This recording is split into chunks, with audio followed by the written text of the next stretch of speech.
Сәлеметсіңдер ме, құрметті оқушылар? Батыс Европа музыка әдебиеті. Бүгінгі сабақтың тақырыбы Людвиг ван Бетховен фортепиано аспабына арнап жазған нөмір 8-ші соната, патетикалық сонатаны бүгін талдайтын боламыз. Бұл сонатаға композитор патетикалық деген атауды өз қолымен берген. Грек тіліндегі пафос сөзі көтеріңкі көңіл күй деген мағынаны білдіреді. Нөмір 8-ші сонатаны композитор 1799 жылы жазып аяқтаған.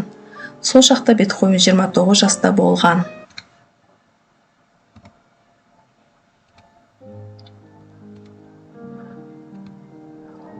Нөмір 8-ші соната 3 бөлімнен тұрады.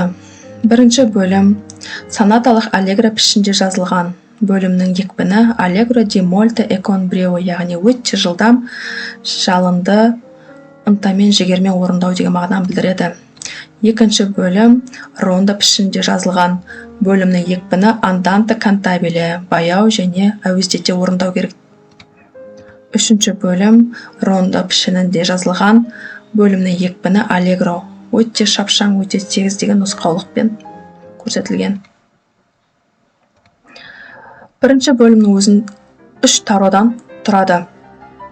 Естеріңізге сала кетейін, бірінші бөлім сонаталық аллегро пішінде жазылған. Бөлімнің екпіні аллегро ди мольто e con brio, яғни аудармасы өте шапшаң екпінде жалынды ынтамен орындау деген нұсқаулықта. Бірінші тарау экспозиция деп аталады до минорда. Экспозицияда әдетте 2 басты мәтін болады. Ол басты партия және қосымша партия. Олардың арасында дәнекерлеуші партия орналасады.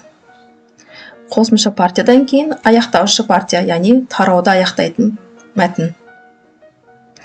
Тональдіктері басты партия до минорда, дәнекерлеуші партия си бемоль мажорда, қосымша партия ми бемоль минорда, аяқтаушы партия ми бемоль мажорда.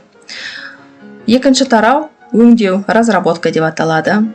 Яғни бұл тарауда экспозицияның мәтіндері осы жерде өзгеріске ұшырап өңделеді, түрлі өзгерістерге, трансформацияларға айналады. Үшінші тарауы қайталау, реприза. Репризада экспозицияның мәтіндері сол кезекте қалыпта тағы да қайталанып өтеді. Тыңдағандарыңыз үшін рахмет.